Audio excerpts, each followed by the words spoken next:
నేను ACB DSP Kurnool. ఈరోజు మేము ఎస్ఆర్ఓ ఆఫీస్ నంద్యాలలో సర్ప్రైజ్ చెక్ చేయడం జరిగింది. నేను మా సిబ్బంది తర్వాత పంచాయతీదారులు సార్ వచ్చి junior lecturer, degree college lecturer, senior lecturer, sir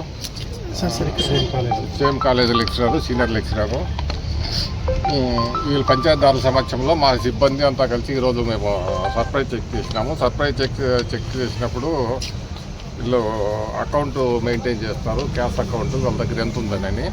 ఆ అకౌంట్ మెయింటైన్ చేసిన క్యాష్ కాకుండా ఈయన జూనియర్ అసిస్టెంట్ హుసేన్ పీరా దగ్గర ఎక్సెస్ అమౌంట్ ఉంది, 10,100 రూపాయలు ఎక్సెస్ అమౌంట్ ఉంది.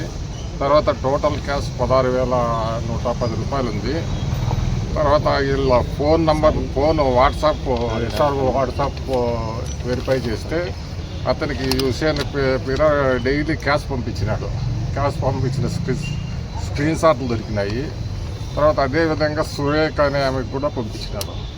సురేఖ అంటే ఆమె డిఆర్ఓ ఆఫీస్లో ఉంటుంది, జూనియర్ అసిస్టెంట్, ఆమెకు కూడా పంపించినట్ల ఎవిడెన్స్ ఉంది. తర్వాత డాక్యుమెంట్ రైటర్స్ ఉండకూడదు ఇక్కడ, జీవో ప్రకారం 12 మంది ఉండాలి. తర్వాత ప్రైవేట్ పర్సన్స్ని ఎంగేజ్ చేసుకోకూడదు, గవర్నమెంట్ ఆర్డర్స్ ప్రకారము 3 ఉండారు.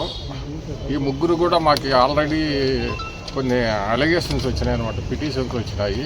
ఈ 3 వచ్చి మా పిటిషన్స్ ప్రకారం చూస్తే వీళ్ళు డబ్బులు ఇప్పుడు కలెక్ట్ అయినది వెంటనే తీసుకుపోయి వేరే వాళ్ళకి అందించేదానికి ఉంటారని చెప్పి ఎంగేజ్ చేసుకున్నారని మాకు అలిగేషను. తర్వాత ఇంకా కొన్ని అలిగేషన్స్ ఉన్నాయి. ఆ బిల్డింగ్స్ కూడా అంటే అండర్ వాల్యుయేషన్ వేసి కమర్షియల్ బిల్డింగ్ రెసిడెన్షియల్ చూపించి గవర్నమెంట్కి ట్యాక్సెస్ ఎగ్గొట్టే విధంగా వీళ్ళు చేస్తున్నారని.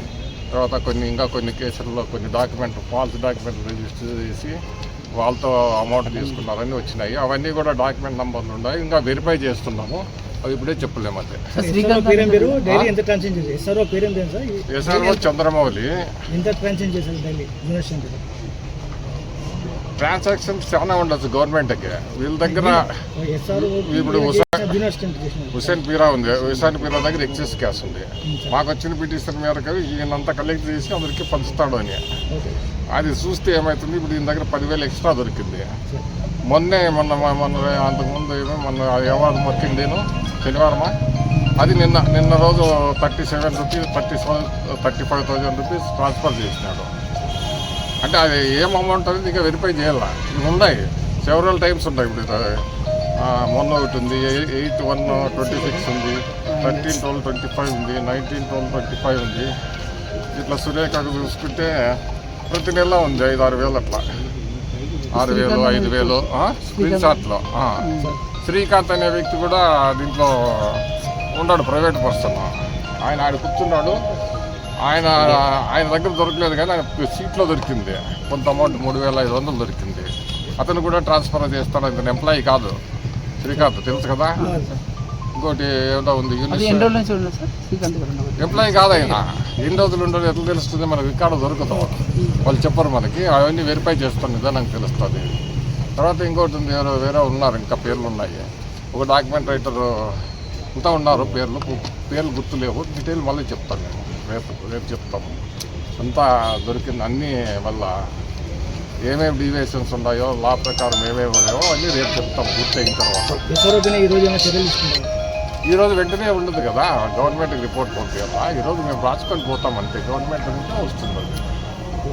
మా ఆఫీసర్స్ పంపిస్తే మా ఆఫీసర్లు మళ్ళీ గవర్నమెంట్ పంపిస్తారు. వాళ్ళతో కమ్యూనికేషన్ అయిన తర్వాత మాకు వస్తుంది మేమేం చేయాలనేది.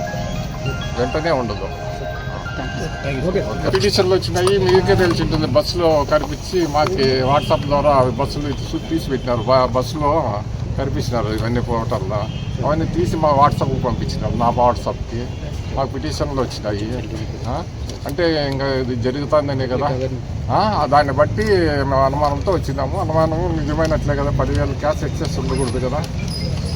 వాళ్ళు క్యాష్ రిజిస్టర్ ఒకటి మెయింటైన్ చేసినారు, అంటే వాళ్ళకి అవగాహన ఉంది, 1000 రూపాయలకు మించి ఉండకూడదు.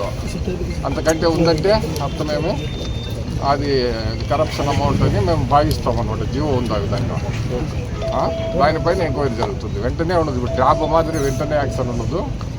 దీనిపైన అంతా ఎంక్వైరీ జరిగిన తర్వాత అది ఒకవేళ కరప్షన్ అని తేలితే యాక్షన్ ఉంటుంది. సార్ రైటర్ దగ్గర ఏమైనా డబ్బులు దొరికినాయి సార్? రైటర్ అంటే జూనియర్ పీరా ఆయన ఉన్నాడు కదా, ఆయన దగ్గర దొరికినాయి. ఎంత ఉంది సార్?